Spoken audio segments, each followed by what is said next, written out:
Zeg eens eerlijk, hoe lang heb je nu echt plezier van het uitschelden, kwetsen of zwart maken van anderen? Misschien hooguit 5 minuten. Je slachtoffer kan er echter na 30 jaar nog steeds last van hebben. Het beheerst zijn hele leven, het verwoest zijn toekomst en dat van zijn nageslacht. Heb je daar al eens over nagedacht?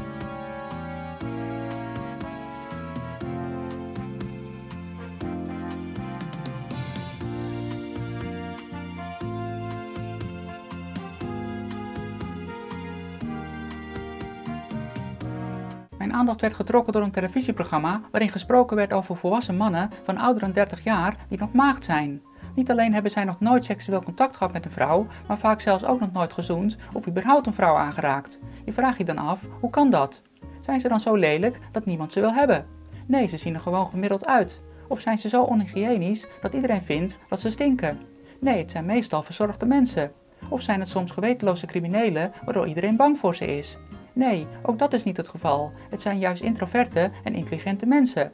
Maar al deze mannen hebben wel één kenmerk gemeen. Ze zijn allemaal in hun jeugd extreem gepest. Misschien heb je wel eens gehoord van het butterfly-effect. De theorie dat als een vlinder met zijn vleugels slaat, dat een kettingreactie van duizenden kleine gebeurtenissen in gang zet, die uiteindelijk enorme gevolgen hebben. Iets kleins kan via zo'n sneeuwbaleffect leiden tot iets extreem groots.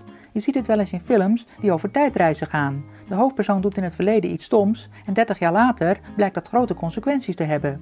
In een film is dat meteen zichtbaar, omdat het verleden en het heden snel na elkaar worden getoond. Iedereen snapt het verband, al wordt wat er precies tussen beide tijdstippen gebeurde vaak weggelaten. Denk nu eens na, je scheldt iemand uit, je verliest hem uit het oog en jaren later tref je hem aan in zo'n vreselijke situatie. Helaas is er dan vrijwel niemand die eerlijk het verband durft te bekennen tussen zijn pestgedrag en het verpeste leven van de slachtoffers. Ik zou graag zien dat mensen daar eens wat vaker over nadenken. Zo werkt het met pestgedrag ook. Iemand uitschelden voor homo is voor jou misschien iets heel kleins. Maar dat kan iemand net even wat minder zelfvertrouwen geven, waardoor hij op zijn eerste schooldag net even wat minder snel naast iemand gaat zitten, waardoor hij geen vriendjes maakt. De tweede dag lukt het ook niet meer, want de groepjes zijn al gevormd en iedereen heeft al een vriendje. Mensen gaan hem raar vinden omdat hij altijd alleen staat en geen vrienden heeft. De pesterijen worden steeds erger en dan is er geen weg meer terug. Er ontstaat een sneeuwbaleffect waarin het slachtoffer geestelijk kapot wordt gemaakt en in een sociaal isolement belandt. Uiteraard gaat dit probleem niet alleen over het gebrek aan seksueel contact, maar over hele levens die verwoest worden door het treiteren. Als slachtoffer staat je hele sociale ontwikkeling stil. Dat betekent dat je nooit kan genieten van de leuke dingen in het leven, nooit sociaal contact hebt, geen gezelligheid kent, maar alleen maar eenzaamheid.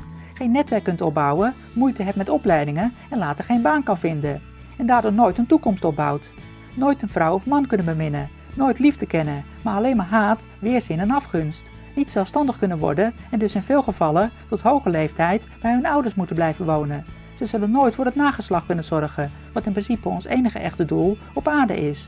Je hebt met je pestgedrag er dus in feite voor gezorgd dat een hele familie, die al eeuwenlang en vele generaties bestaat, met de dood van je slachtoffer zal uitsterven. Dat is best wel heftig als je dat op je geweten hebt. Bedenk steeds wat je een ander aandoet, hoe klein het ook is. De meeste mensen lijken al kapot te gaan bij één zogenaamde belediging. Laat staan als ze jarenlang gepest worden. Schuif de verantwoordelijkheid niet af door te roepen dat er maar meer moet uitgaan. Een mens kan alleen maar sociaal zijn met aangeleerde trucjes en zijn netwerk. Zonder dat is een mens niks. En dat heb jij hem afgenomen. Kom dus niet gaan heilig roepen dat je spijt hebt. En kom zeker niet met ontkenningen.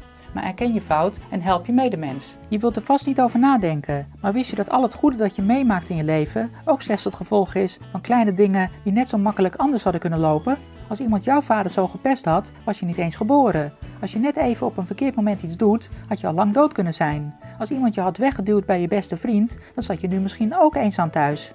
En dat maakt het zo onrechtvaardig. Honderden mensen hebben voor jou kleine dingen gedaan die je niet eens weet of waardeert, waardoor jij nu een goed leven hebt, met veel vrienden, liefde en voorspoed. Maar wat heb jij gedaan door je gedrag iemand de vernieling in geholpen, die zich 30 jaar later uit pure ellende tot een prostituee moet wenden om seksles te nemen op zijn 40ste?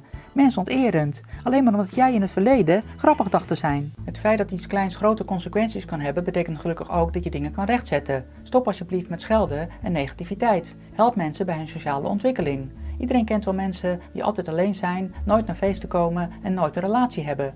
Betrek ze bij sociale activiteiten. Dat hoeft niet eens zoveel moeite te kosten en kan leuke contacten opleveren.